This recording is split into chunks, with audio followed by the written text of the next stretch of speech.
we are very lucky to have with us tonight someone who is so inspiring. And really, when I first heard about Judge Freier and I read about her and I saw some of the videos and things like that, I was blown away as somebody who grew up in the Hasidic world and is able to accomplish what people don't realize what goes on in the Hasidic world.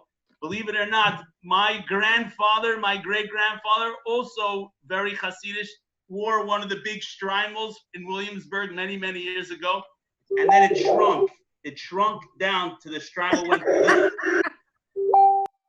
No, Baruch Hashem. But it's really a blessing to have someone that is a incredible representative of the Hasidic community and what she's accomplished in so amazing amount of years. We're very blessed to have Judge Freier on. I just want to start off by saying, as an introduction, that I know that you're very busy, and we really appreciate the Michigan community for you to take some time out of your day to inspire us, and to hopefully we could come out of this talk, you know, being better Jews and connecting to Hashem in a very special way. With that being said, I just want to thank Lolo, who is somebody who's very involved with JRC for many, many years, and is somebody who is incredible inspiration, not only to the entire JRC family, but to our family personally. Lois, it says Lois iPad 2, so you have to look for her.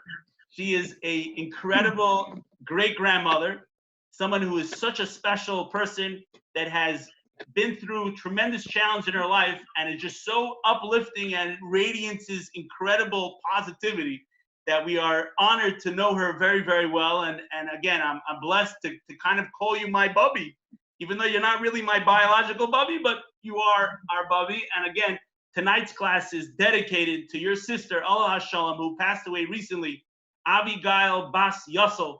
May her neshama have an aliyah, and may her legacy live on and only be inspired. God willing, she's looking down and watching over everything that's happening right now and seeing so many Jews connecting to each other. And again, it should be a schus for her neshama, should be elevated in heaven. Amen. Amen. Okay, Judge Freier, welcome. Thank you so much, and take it away. All right. Well, thank you so much for inviting me. And thank you all students of Michigan for actually showing up tonight. It's great sitting here in Borough Park and actually being in Michigan at the same time. So I really want to kind of in 30 minutes share with you the past 30 years of my life. But I really have to go a little bit further back because you probably want to hear a little bit about my background and how I got to do what I actually do today. So I come from a very modest, humble home in Borough Park. My parents weren't wealthy, they weren't politically connected, they weren't from any rabbinical dynasty, but they did teach us that we were all capable, and they made sure that we grew up very confident. And my mother had a rule. She said to us girls, because my baby brother was born after I was married. I still call him my baby brother, even though he's married already with kids. So she told us, girls, you could do anything you want to do, so long as it isn't illegal, immoral, or against the Torah. So here we were growing up in Hasidic Borough Park, but we knew that the world was wide open with opportunity. Now, I didn't want to be a rebel. I never wanted to break away from my community, and I graduated high school. And I knew at that time that college wasn't an option for me, because while Hasidim don't change, opportunities change. And back in those years when I was graduating high school, college wasn't a possibility for me. So I took a course to be a legal stenographer, and that's what I did. And it wasn't until I was around turning 30 and I started to work for lawyers that were younger than me, and it occurred to me, maybe I can do it too. So that was my dream. I would love to be a lawyer. But I was always told that if you want to pursue a secular career, then you'd have to compromise those religious Hasidic values.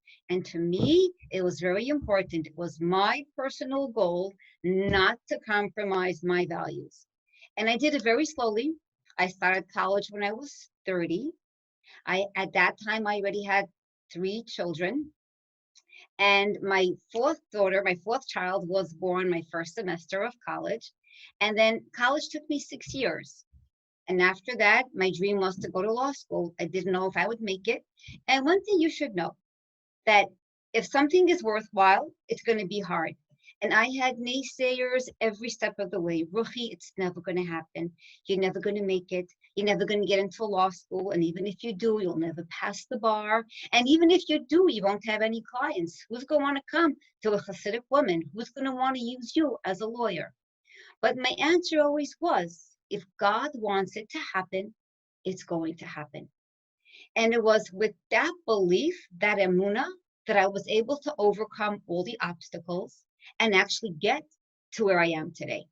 Now, when I went to college, I went to a college here in Brooklyn, and it was really like an extension of high school, because at that time when Touro College opened up, they made it in such a way that it was catered to the ultra-Orthodox and Hasidic population.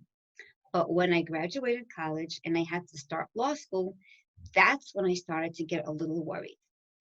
All the naysayers came up again and said, Ruchi, you're never going to make it. And if you're going to even get into law school and you're going to go to take classes, you're going to see you're going to compromise your values. You won't be as religious as you are. And that really bothered me, because why do people have to think that way? So I made a deal with God. And I said, God, if you help me get through law school without compromising my values and remaining as true to Hasidism as I am, then when your children come to me for help, God, Hashem, I will help them. And that was a promise that I made, and God wasted no time in testing me. Very shortly after I graduated law school, I found out about kids at risk, primarily boys in the Hasidic community, and I started to advocate for them. And I started a program called B'derech, and people were really upset. Why is a woman taking care of all these boys? And my answer was, because someone has to. And it was finally years later, when other people started to step up to the plate, that I was able to take a step back from those activities. But by then, God tested me again. And a group of women contacted me, and they called me up one day and said that they were having a meeting. They were EMTs and labor coaches, and they wanted to serve the community. They wanted to respond to women that were having emergencies, primarily emergency labor.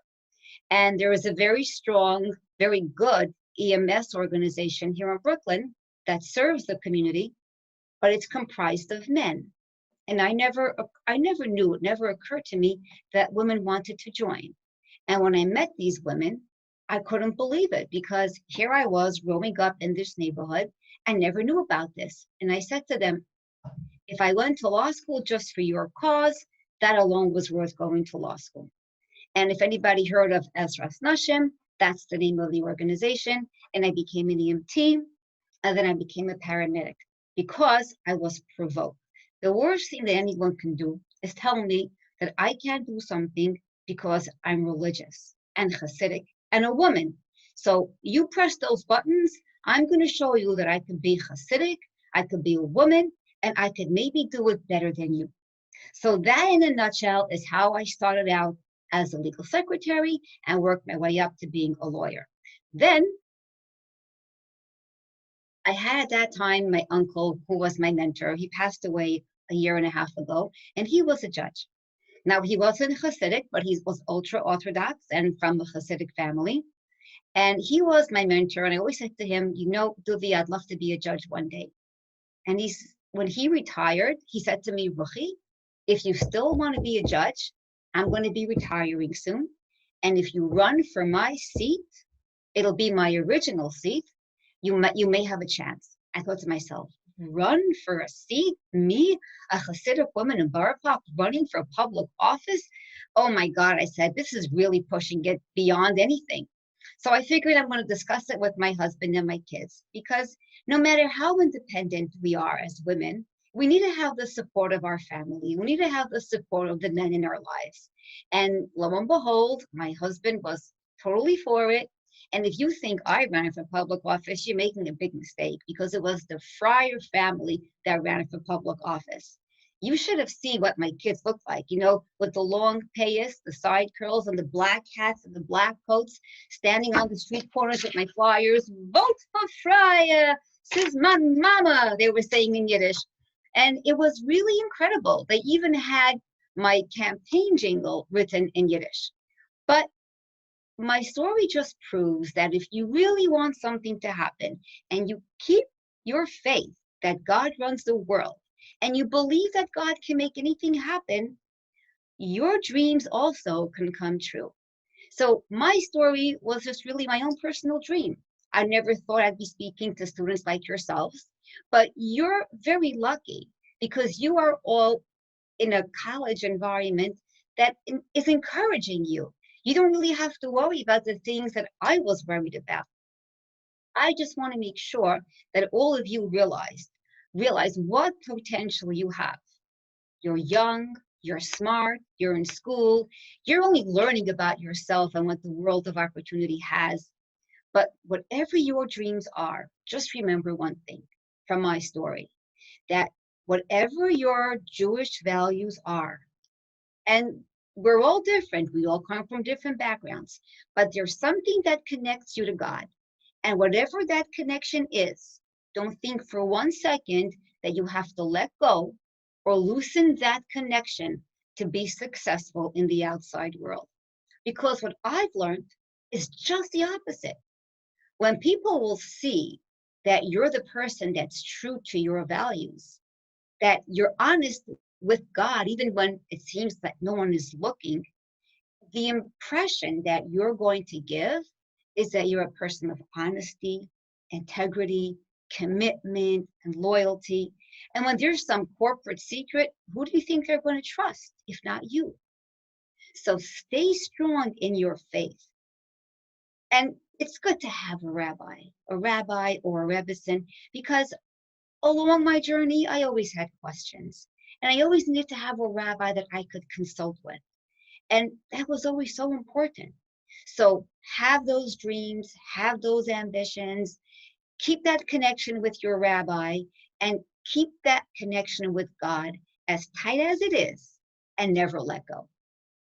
So that's basically my background, my story, and what my takeaway from my story. But now I want to kind of give you students a chance to be more direct with me, and I want to really be attentive to what your questions are, because every group of people that I speak with come from different backgrounds and have different questions. Rabbi, you want to like guide me in terms of where you'd like me to go from here? Yeah, we have a few questions that people had emailed in, but I think it's fair that people that we have on the call here on the Zoom, that we have the ability to ask them directly to unmute themselves one by one if they want, and they could ask. That's what we're here for. Yeah, go ahead. Here's a question. Yeah. Me? I go to a Jewish day school where in the past I've been faced with acts of anti-Semitism, and me being young, I've had trouble learning or figuring out a way, with me being so little or small in a big area, how I could possibly stand up. Like, there's one time at my school, somebody painted a swastika at the playground, and my mom had to drop me off the next day. So Scary times. those were pretty scary. But I have trouble like trying to figure out how I can stand up and do that. Right. Okay. So that's a great question. So there's two things. First of all, there's your safety. So if you're in a place and you're frightened, you're afraid, you have to take care of your safety first. And in terms of dealing with the anti-Semitism, I would say once you're in a safe environment and once the actual episode has de-escalated, I find that very often people have prejudicial ideas. They don't really know who we are. They don't really understand us. So when I have an opportunity to sanctify God's name and make a Kiddush Hashem, I try to preempt an act of anti-Semitism.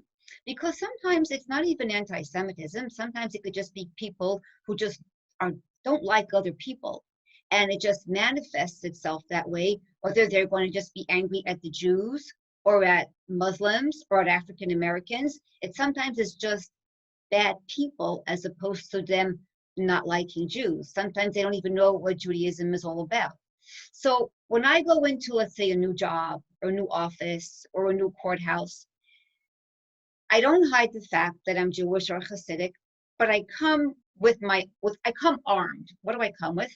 On Friday, I'll bring some challah, or I'll bring some rugelach, and I'll say, well, today I go home and I celebrate my Shabbos, and I want to make sure that I can share my Shabbos with you. Before every holiday, before Purim, I'll bring in a Mishloach Monos basket, which is the baskets that we distribute on Purim. So what I try to do is I try to be like an open book, and I try to make my religion something that's a part of me, but I want to make the people like me and like my religion. That's how I've handled it. Thank God I haven't confronted anti-Semitism. I've confronted people who I didn't like. I've confronted people who tried to get me fired sometimes. And I've confronted people where I just said, I'm leaving this job because I just don't like the office environment. So I don't know if it was triggered by anti-Semitism. I don't know what. But when you have the chance of sharing what your Judaism is, do that. And that perhaps will take away that anti-Semitism that some people may harbor. Thank you. Thank you. Okay, we had a question that came in about people are home a lot and they're watching a lot of Netflix, and a show that's been very popular on Netflix is something called Unorthodox. And I can tell you that it's not the first time that I've been a campus rabbi for many years, but this is something that's been pretty common, that people have this perception about Orthodox women that they are baby makers. They just stay at home moms. They don't have professional jobs, and there's this big stigma that even you could tell them today, tomorrow, no, they still it's like sometimes you don't really feel like you're actually connecting, meaning they're not really listening to what you're saying.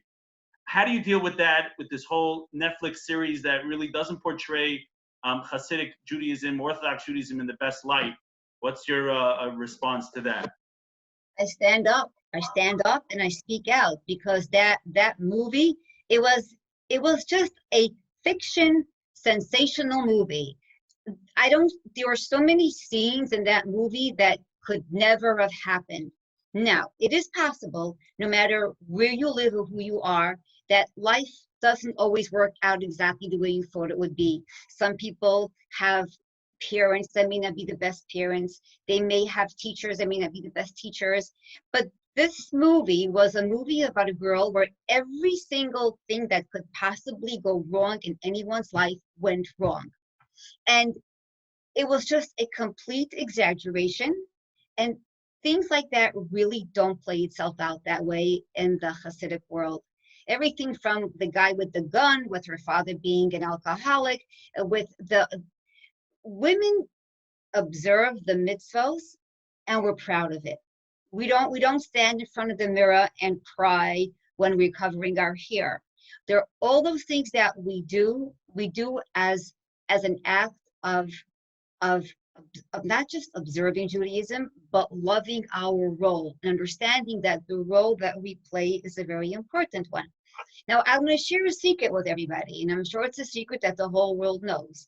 But do you know what identifies a person as being born a Jew? The one identifying factor of Judaism, of your Jewish identity, is who your mother is. Now, we know that people could convert, and there are ways of becoming Jewish later on, but at the time that a person is born, it's the woman who makes that determination. So I think that God gave women a very important role in Judaism. There are some people who mess things up. And I once heard a rabbi give an amazing speech, and he says, a great story. There was a teacher, a professor of architecture, and he sends all his students on an assignment to go and look at different buildings and analyze the architecture.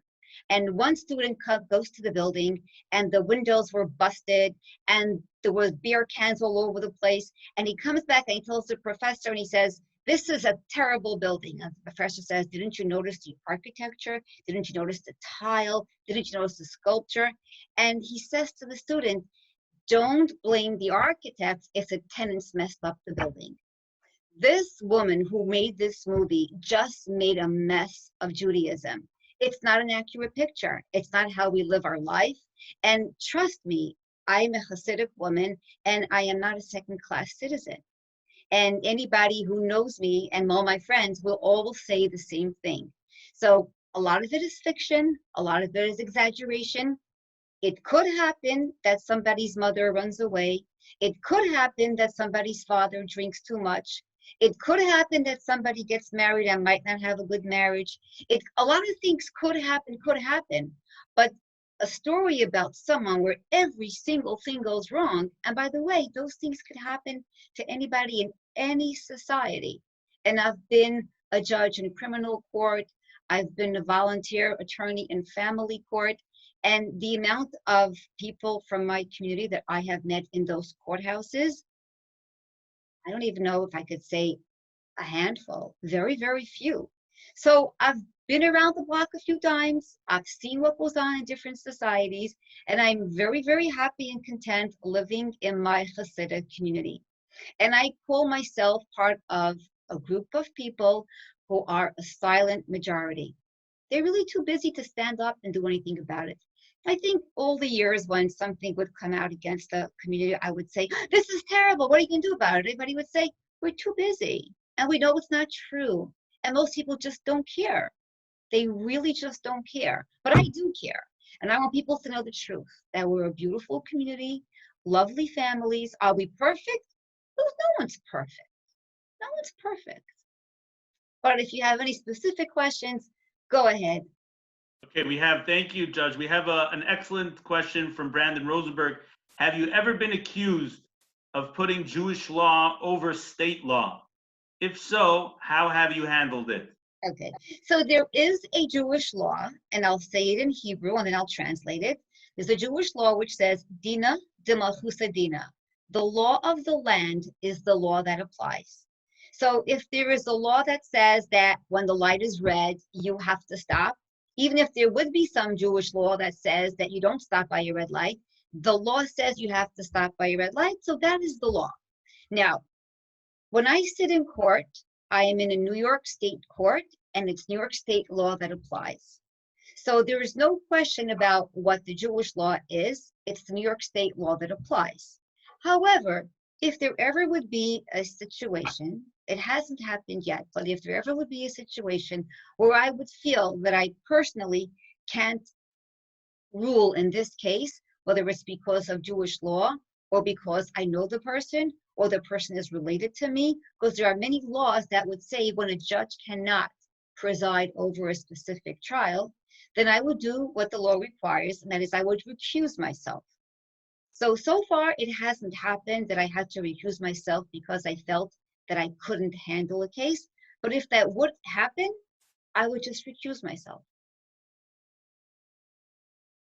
Okay, amazing. Thank you.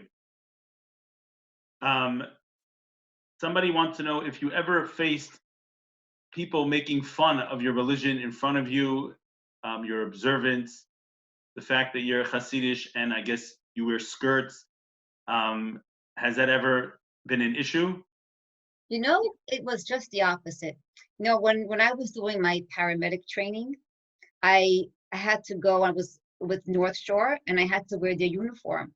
And the uniform is, you know, the EMS uniform, tech shirt and tech pants. So I told the supervisor that I don't wear pants, I wear a skirt, and that I was going to take my skirt, my pants, and make into a skirt. And they said, fine, no problem. And when I would go and I would be on the tour, on the shift, people would stop me and they would say, North Shore gave you a skirt? That is so nice. I want it too. So it was just the opposite. You know, you really don't have to be embarrassed. I remember when I was in the law school library, I needed to get something from the law school library, and the librarian says to me, no, you're the best dressed law student in Brooklyn Law School. And so my experience has not been that way at all. And I'm very open. I'm open about the fact that I cover my hair. I'm open about the fact that I wear a wig. Because if you're open to people appreciate that. And I encourage people, ask me questions. So if you're open and you're proud, you're not going to get people making fun of you. People respect people who have values. Now, one thing you should know, that once you're going to show people that you have your values, they're not going to let you let go, because everybody wants to have someone to look up to. Let me tell you what happened once when I was a secretary at one of the big law firms in Manhattan. So every Friday in the summer, they had a policy called Dress Down Friday. They wanted to make the attorneys feel like they're not working so hard on Friday in July and August, so they didn't have to come with their suits and their ties. There were some rules, they couldn't wear shorts, but by and large, the attorneys, the staff could come really dressed down. So I come from Borough Park, and in Borough Park, we like to dress up. So every Friday, I'd open up my closet and tell, oh, what am I going to wear to work today? Now, back then, I had a denim dress. It was my jean dress, and I knew that my sleeves were borderline. You know, my sleeves have to cover my elbows. It was the kind of dress that if I picked my hands up too high, the sleeves would roll up. But I figured, working in Manhattan, who knows about my sleeve length anyhow? Who cares? So I'm sitting at my desk and I'm working. And one of the attorneys that I was assigned to work for, who was Jewish but not religious, comes over to me and he says to me, Rachel, I see your forearms. And I want you to know that that comment that he made, it was like someone punched me in my gut, because you know what it meant to me? He was telling me, I know that you're religious and I know that you dress modestly, and I'm sure you don't know that your sleeves are too short. So you know what I did? I came home and I threw out that dress. Because when you show the world that you have standards and that your standards are important to you, they won't let you let go, because everybody wants someone to look up to. So that was my experience, and trust me, it'll be yours too. Amazing, thank you. Melissa wants to know, you have a few more minutes? Sure. Melissa wants to know, how do you deal with things like leaving early work or missing work for Shabbos and the holidays, not eating with your colleagues at restaurants, and even shaking hands? Oh, okay. That's a lot of questions. Let's take it all apart, okay? So in terms of eating in restaurants, that I asked my rabbi, and believe it or not, certain times it is okay to go into a restaurant if either you don't eat or you make it very obvious that the food that you have is separate from everybody else's food, and everyone can see that you're eating food that's your own food. So that takes care of the food in the restaurants. Then in terms of shaking hands, so be proud of who you are, and whatever your rules are, just own them. So I would just like make a joke out of it, and I would say, please forgive me, I'm Hasidic. In my community, men and women don't shake hands, but we can still be friends. Nowadays, it's pretty easy. You just say social distancing. We're all showing a gia. That's it. And everyone gets it. It's unbelievable. And now that people have told me, Your brother like that one, Dalia. Yeah, they say now we learned from Judge Freier, you know, how not to shake hands. And you know, I was doing a real estate closing at one time before I became a judge, and I was doing real estate law, and my husband was the mortgage broker, and the bank attorney was not Jewish, but he knew me, he knew my husband, he knew that we were Hasidic. My clients were all Hasidim, and we were all sitting around the table in this big fancy law firm. And the guy comes in, he starts shaking everybody's hand. And then he comes to me and I say, John, you know I can't do that. And he gives me a big hug. And he says, oh, Rachel, I'm so sorry, I forgot. Now, of course, that big hug was really embarrassing for me, because for me, that was worse than a handshake. But you know what? I've learned that whenever times, if ever there comes a time where people are like stiff, or they get like a little bit like bent out of shape, just smile and say, it's okay. I get it all the time. And you know something? People never forget me. They'll always remember who I am, because it was never important to me to blend in. I didn't have to be like everybody else. I didn't mind standing out. I really didn't. And then ultimately, my staying committed to my Hasidism, not only did it not hold me back, it actually propelled me, because I always knew what my boundaries were, and I always knew what was expected of me, And you know, when I come into a courtroom, you know, every time judges have different schedules. So every time I may be in a different courtroom, but regardless of which courtroom I'm assigned to, whenever I walk in, I look at the chair where I sit, and above me are the words, "In God we trust." And that always puts me into perspective. And if ever anybody questions me, I say, God is watching. That's what it says right here. So really, it ties in so well with being a judge and being a lawyer. It's all about doing what's right, doing what's fair, and then ultimately believing in God we trust. Well, thank you. We have one last question. I'm sure there's more, but we're running out of time. Just one. Natalie Sarah Silverman wants to know, do you have help with your kids? How do you balance work and home? Was it hard to make those decisions? As a young woman wanting a career and a family, this is an issue I've wrestled with, how to manage. Do you have any advice? Yes, great question. Great question. First of all, I do have help.